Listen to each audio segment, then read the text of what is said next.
안녕하십니까. 오늘은 부모교실 15강 자녀 사랑하기 5번째 사춘기 이해하기입니다.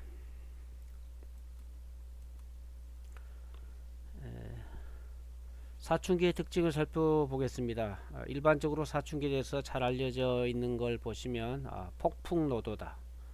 그 다음에 청소년들이 예측 불가능하다. 대화하기가 너무 어렵다. 부모보다는 친구와 더 잘 소통하는 시기이다. 또한 우리가 더 잘 알려진 것도 있는데 어떤 거냐면 사춘기라 그래서 자녀가 완전히 부모로부터 독립하려고 하는 그런 것은 아니죠.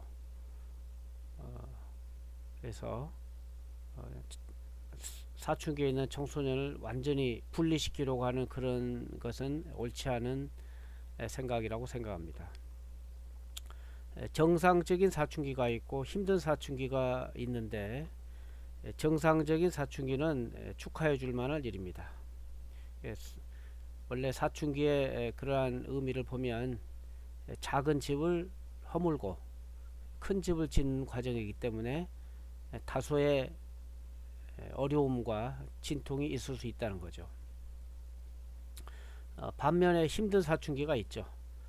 폭력적 환경에서 성장해온 자녀들이거나 또 학교 성적 부진, 또 친구 관계 어려움, 왕따 등으로 인해서 무시되고 방치되는 이러한 청소년들의 사춘기가 있을 수 있습니다. 자, 이번에는 사춘기의 특징과 대응을 보겠습니다. 사춘기는 앞에서 살짝 보았듯이 사전적 의미는 인간 발달 단계 하나로 신체적으로 2차 성징이 나타나며 정신적으로는 자아의식이 높아지면서 심신양면으로 성숙기에 접어드는 과정이죠. 이러한 과정에서 부모와 자녀 간의 마찰음이 생기는 거죠. 자, 이제 사춘기를 이해하면서 어떻게 대응하면 좋을지 7가지를 생각을 했는데 첫 번째부터 살펴보겠습니다. 첫 번째는 축하해 주는 겁니다. 이상하게 들릴지 모르겠지만 사춘기는 성장의 과정이므로 축하해야 됩니다.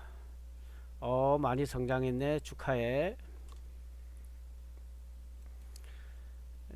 자, 두 번째는 사춘기를 부모님 혼자만 이해해서도 안 되고 자녀만 이해해서도 안 되고 부모와 자녀가 함께 이해하고 공유하는 것이 필요합니다. 부모도 사춘기 현상에 대해서 당황하지만 자녀도 또한 자신의 상황에 대해서 당황하게 되죠. 서로 올바른 이해를 가지고 함께 노력해야 됩니다. 주로 사춘기 있을 때 가장 갈등이 많은 그 타입을 보면은 부모가 고지식한 부모, 그러나 또 반면에 청소년이 굉장히 자유분방한 경우는 너무나 많이 힘든 경우를 많이 봤습니다. 이런 극과 극의 상황인 경우에도 서로의 차이를 잘 이해하면 좋은 결과를 얻어낼 수 있습니다. 또 사춘기 아이들은 이제 2차 성징이 나타나면서 성적 욕망과 또 어떤 성 정체성에 관심이 있죠. 이럴 경우는 남자는 아빠가 도와주고 딸은 엄마가 도와주면 좋겠습니다. 자, 세 번째, 감정 이해와 공감해주기. 사춘기의 또 특징 중에 하나가 생각이 커진다는 것이죠. 반면에 주위 환경, 부모나 또 그런 환경들이 따라가 주지 못하기 때문에 짜증이 나는 거죠. 진로나 친구 관계에서부터 사소한 귀가 시간, 옷차림, 또 방 청소 문제, 설거지하는 것 등 일상적인 것에서부터 서로가 부딪히게 되는 거죠. 이때 부모가 해야 할 것은 자녀 생각이 성장했구나, 또 감정도 성장했구나, 이렇게 생각하고 이해 공감해 주는 것이 필요한 것이죠. 함께 같이 짜증을 내면 안 되는 거죠. 그렇다고 사춘기 때 자녀의 생각이 다 합리적이고 옳다고 이제 보기는 어려운 거죠. 감정 기복이 심한 거죠. 어제는 좋았다가 오늘은 안 좋을 수도 있고, 또 어제는 충동적이었다가 오늘은 또 합리적일 수도 있고, 또 절제가 되다가도 안 되기도 하고. 그렇기 때문에 이런 경우에는 실수에 대해서 관대하고, 또 자녀 자신도 시행착오를 통해서 배울 수 있게 하는 게 필요하겠습니다. 자, 네 번째는 선택에 대한 존중과 지지를 해주자. 사춘기를 흔히 반항의 시절이라고 하는데, 실은 반항이 아니라 자신의 생각이 커지기 때문이죠. 또한 알게 모르게 독립심도 커지고 자유의지가 또 생겨나면서 자기 나름대로 살고 싶은 생각이 이제 커지게 되는 거죠. 그래서 생각의 주도권 때문에 갈등이 일어나기도 합니다. 이제 어른들은 그렇죠. 초등학교 때 잘 있다가 자꾸 반말하고 대항하고 이렇게 할 경우는 내가 뭘 한다고 그래 라고 부모는 생각하고, 자녀는 나도 이제 내 생각대로 행동하고 싶은데 왜 부모님은 나를 이렇게 간섭하지? 라고 생각하면서 다투는 거죠. 이것이 오래가고 쌓이게 되면 심리적인 질병이 되기도 합니다. 때로는 마음에 안 들어도 일단 곰곰해지고 자녀의 선택을 지지해 주는 것이 필요합니다. 그리고 문제가 있다면 이제 하루 이틀 더 지나가서 다른 방법으로 조언을 해주는 것이 필요하죠. 다섯 번째는 소통. 역시 사춘기는 참 소통하기 어려운 시기죠. 그리고 사춘기에 자녀들 대답은 주로 단답형입니다. 무슨 일 있었니? 없어. 오늘 시험 어땠어? 몰라. 몰라? 아무것도 아니야. 무슨 상관인데? 라는 세 가지 문장이 연달아 나올 때는 더 이상은 자녀가 대화하기 싫다는 신호입니다. 이때 부모는 흥분하면 안 되는 거죠. 아유, 사랑하는 딸 마음이 많이 상했구나. 엄마가 이해하지 못해 미안해. 이런 정도로만 일단 넘기고 때로는 자녀의 선택을 기다려주는 것이 필요합니다.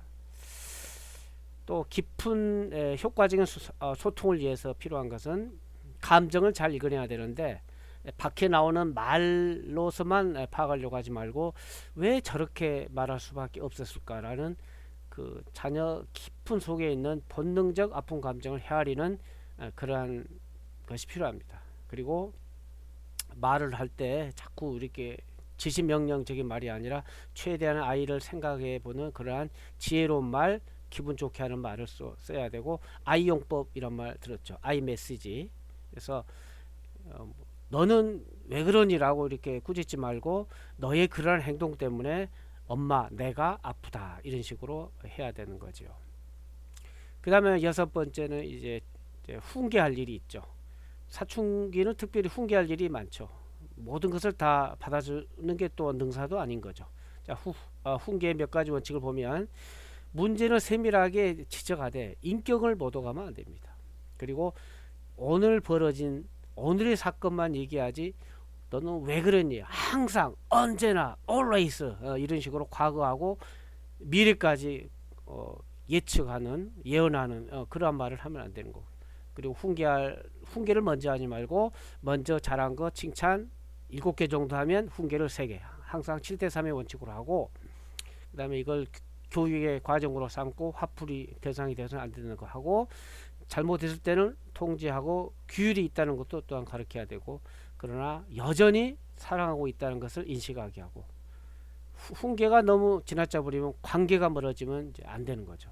그리고 잘못하고 있는 병에 대한 본능적 욕구를 이해하는 게 필요합니다. 마지막 7번째입니다. 기다려주자. 사랑의 첫 번째 요소는 오래 참고 기다려주기죠. 때로는 비법이 통하지 않을 때가 있죠. 아이도 왜 그러는지 본인도 몰라요. 모두가 처음 겪는 일이고 내부에서 벌어지는 일이기 때문이죠. 이때 필요한 것은 속상함도 아니고 다그침도 아니고 기다려주는 일입니다. 자녀 속에 있는 하나님의 성품을 믿고 기다려주는 거죠. 답답한 것 같아도 시간이 지나면 꽃이 피고 열매를 맺지요. 어떤 자녀는 사춘기를 빨리 극복하는데 우리 자녀는 왜 이렇게 더디지라고 속상해하지 마십시오. 나무가 자라는 속도가 다를 수 있기 때문이죠. 세상은 자녀를 기다려주지 않지만 부모는 기다려줄 수 있습니다. 이상 가장 어려운 난제, 사춘기 시절 사춘기의 특징과 대응 방법을 생각해 보았습니다. 감사합니다.